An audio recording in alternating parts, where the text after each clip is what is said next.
Oi, gente. Parece que já começou, não é? Várias universidades, parece que mais de 13 já, institutos federais e outros foram atacados, invadidos pela Polícia Federal, por gente ligada ao TSE e por outros órgãos. Não sei ainda a extensão, o negócio ainda está acontecendo, então é difícil medir, mas eu vou colocar links na descrição, vocês podem tentar acompanhar pelo Facebook. Isso está acontecendo em todo o país.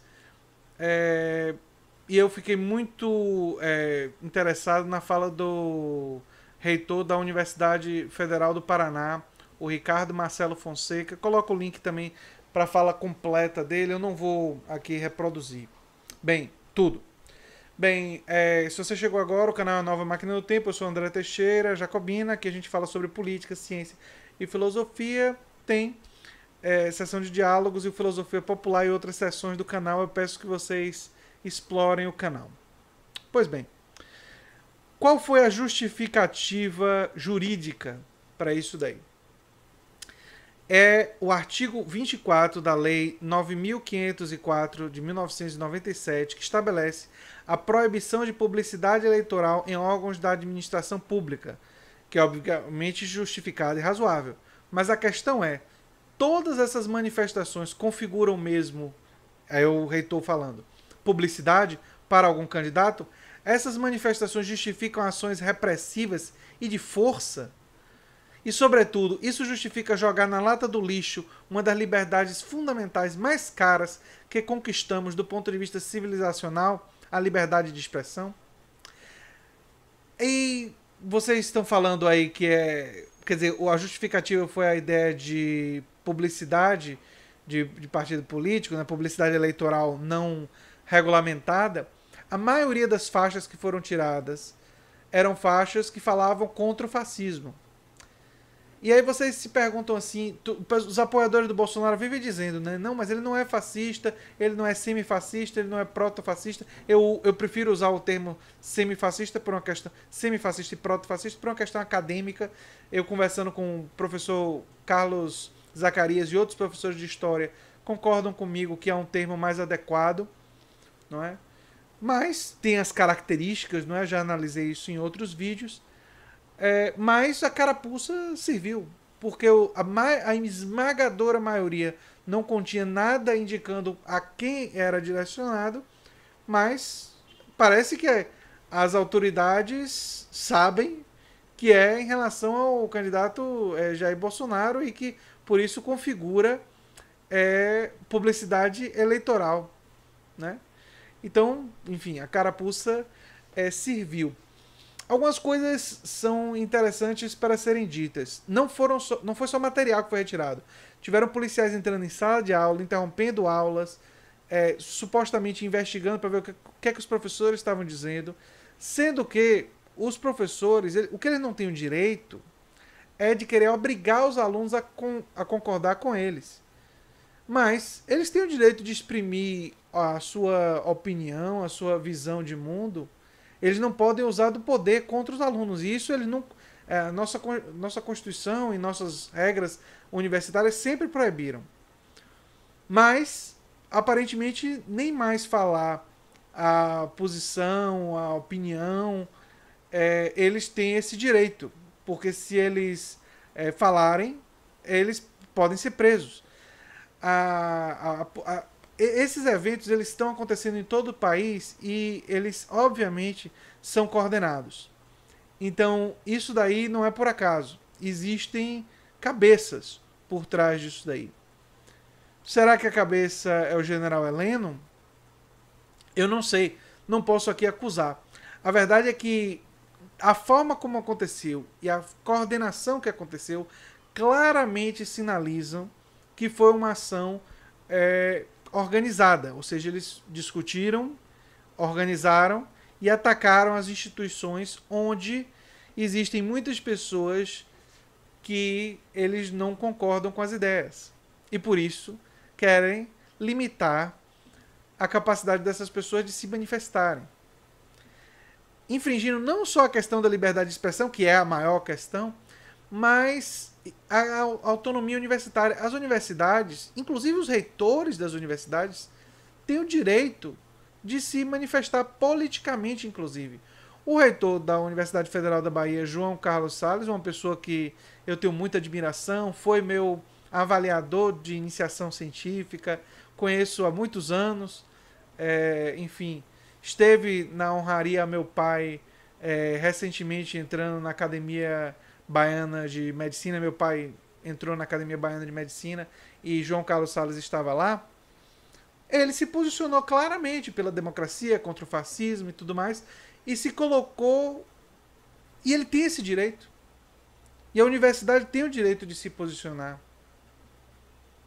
E mesmo que fosse alguém identificasse algum tipo de excesso, sei lá, bota um palanque para um candidato usando coisas de dinheiro público, aí constitui excesso.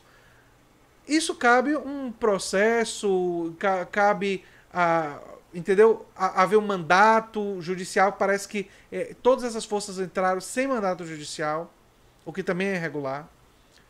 E considerar, olha, isso aqui passou dos limites. Não usar da força, da coisa ostensiva, de pegar e rasgar e tirar tudo e intimidar a comunidade acadêmica.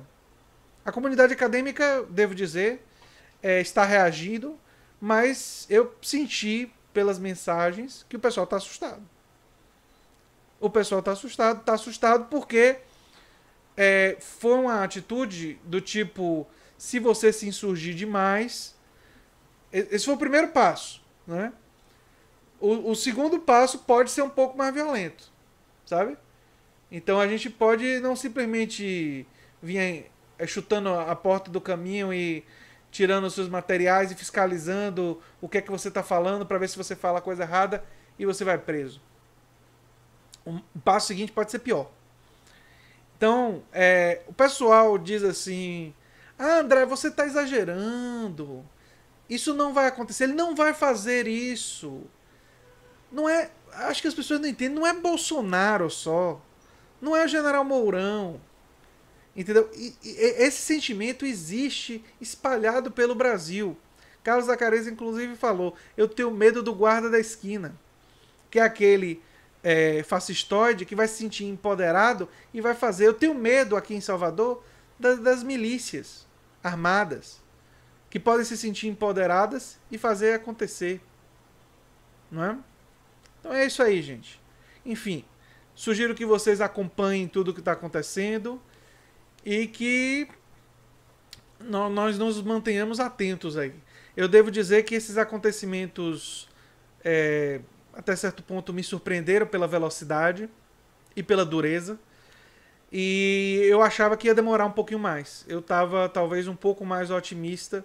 Eu achei que nossas instituições teriam um pouco mais de pudor, né, em respeitar o trâmite legal, em só quando ficasse configurada uma atitude realmente de publicidade pública, de propaganda eleitoral indevida, que eles iriam lá e iriam dialogar com as instituições. Não seria uma coisa ostensiva, não seria uma coisa que desrespeitaria a autonomia das universidades.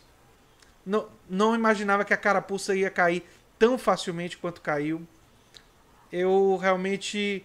Eu estava pessimista, mas eu acho que o meu pessimismo não chegava nessa velocidade. E quem vê meus vídeos sabe que eu acho, e ainda estou achando, que os primeiros meses vão ser aquela coisa de dólar caiu, notícias boas do campo econômico, e o endurecimento só vai acontecer em uma situação de crise. Mas parece que minha previsão otimista não está se configurando. Talvez, se isso for um indicador, vão haver alguns atos de autoritarismo contra setores específicos que são tradicionalmente defensores da democracia, da liberdade de expressão.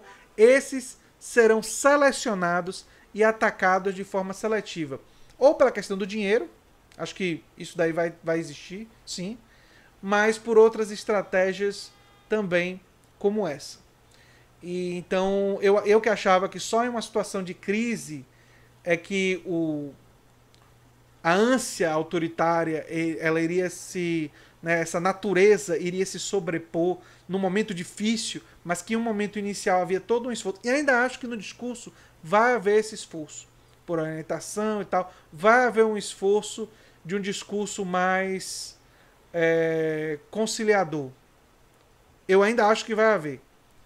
Mas as práticas estão mostrando que os grupos envolvidos, e aí não é uma coisa exclusivamente da candidatura do Bolsonaro, têm uma agenda e tem coordenação. Eles não estão agindo separadamente.